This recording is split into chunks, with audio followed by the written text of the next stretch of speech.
Salam sejahtera, tuan-tuan, puan-puan yang dihormati dan dikasihi sekalian. Pelbagai fitnah tidak berhenti, saya tanggung seorang diri, kata Ebit Liu.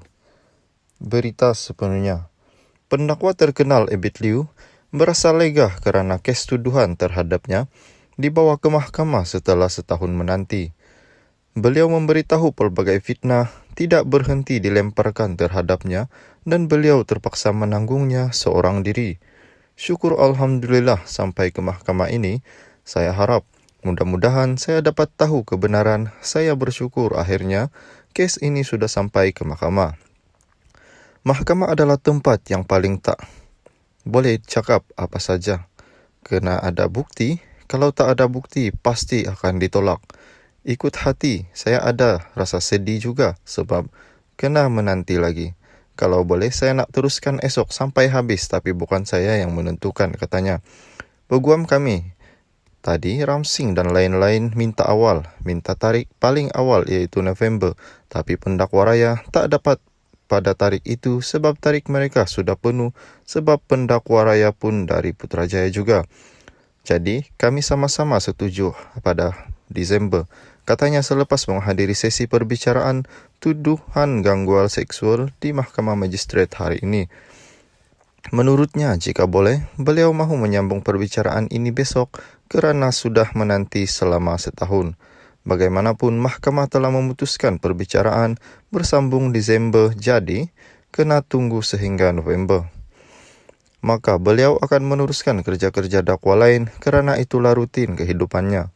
Ebit berhadapan 11 pertuduhan gangguan seksual iaitu membuat hantaran gambar dan perkataan luca dengan maksud mengaibkan kehormatan seorang wanita melalui aplikasi WhatsApp yang didakwa berlaku di daerah ini antara Mac sehingga Jun 2021. Beliau didakwa di Seksyen 509 Kanun Keseksaan yang memperuntukkan hukuman penjara sehingga 5 tahun dan denda atau kedua-duanya sekali setiap pertuduhan. Salam sejahtera, tuan-tuan, puan-puan yang dikasihi dan dihormati sekalian. Firdaus Wong dijangka saksi baharu kes Ebit Liu. Pendakwa bebas Firdaus Wong dijangka antara saksi baru yang akan dipanggil pada sesi perbicaraan hari ketiga kes gangguan seksual membabitkan Ebit Liu di Mahkamah Magistrate di sini pada Khamis. Selain Firdaus, seorang lagi pegawai polis turut dipanggil pada sesi perbicaraan itu nanti. Perbicaraan yang memasuki hari ketiga Ebit atau nama sebenar Ebit Erawan Ibrahim 37 berlangsung sehingga Jumaat ini. Setakat ini, saksi pertama pihak pendakwaan ialah seorang konsultan atau penceramah motivasi Muhammad Fairuz Abu 37 sudah dipanggil untuk memberi keterangan di mahkamah sepanjang 2 hari perbicaraan itu berlangsung. Sementara itu, Ebit dilihat tiba di perkarangan mahkamah pada jam 9.30 pagi tadi dengan memakai baju warna biru mudah dan berseluar hitam. Pendakwaan dikendalikan Timbalan Pendakwa Raya Nur Aziza Muhammad Ilmami Ahmad, Zahida Zakaria, Adiba Saiful Bahri, Nur Masrin Amalia. Ebit pula diwakili barisan peguamnya iaitu Ramsing, Kamarudin Muhammad, Chinki, Timothy Daud, Kimberly Yi, Wan Chuin dan Chen Wenji, manakala magistrat ialah Nur Ashraf Zolhani. Ebit berharap dengan 11 Ebit berhadapan dengan 11 pertuduhan berkaitan gangguan seksual, membuat hantaran gambar dan perkataan luca bermaksud mengaibkan kehormatan mangsa melalui aplikasi WhatsApp mengikut Seksyen 509 Kanun Keseksaan. Salam sejahtera tuan-tuan, puan-puan yang dihormati dan dikasihi sekalian. Pakar motivasi Nafi rosakkan reputasi Ebit Liu. Seorang saksi dalam perbicaraan kes gangguan seksual pendakwa terkenal Ebit Liu atau nama sebenarnya Ebit Erawan Ibrahim menafikan di Mahkamah Magistrate di sini hari ini bahawa beliau dan pengasas sebuah badan bukan kerajaan bersubahat untuk merosakkan reputasi pendakwa itu.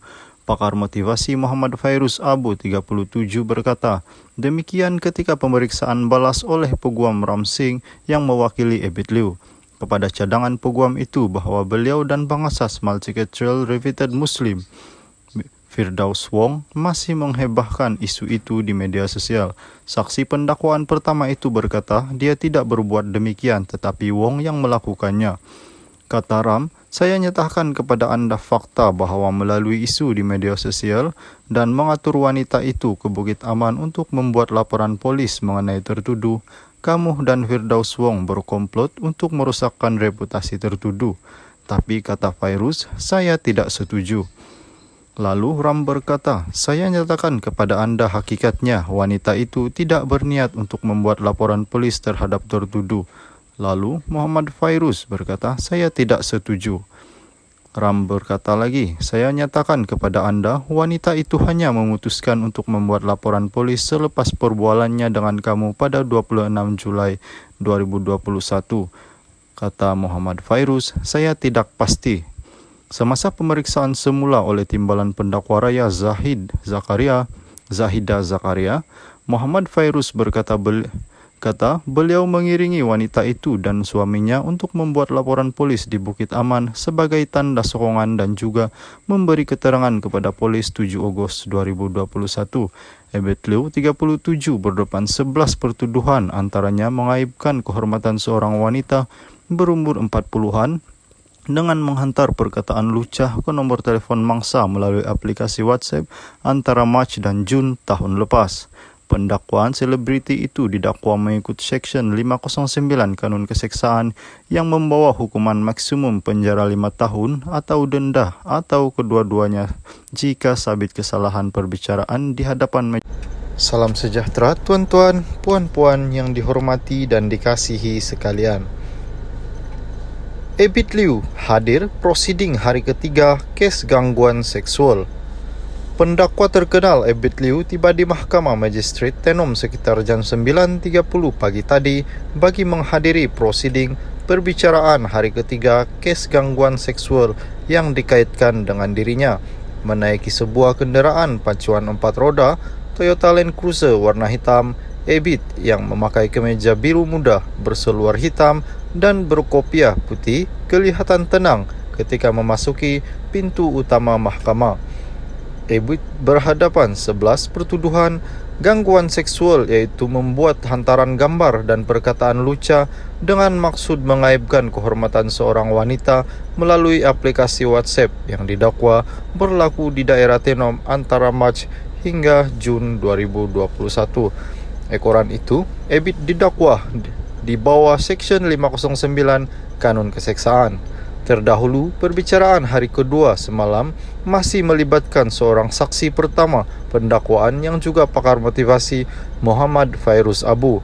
Bagaimanapun perbicaraan ditangguh pada pukul 4.30 petang semalam dan disambung pagi ini.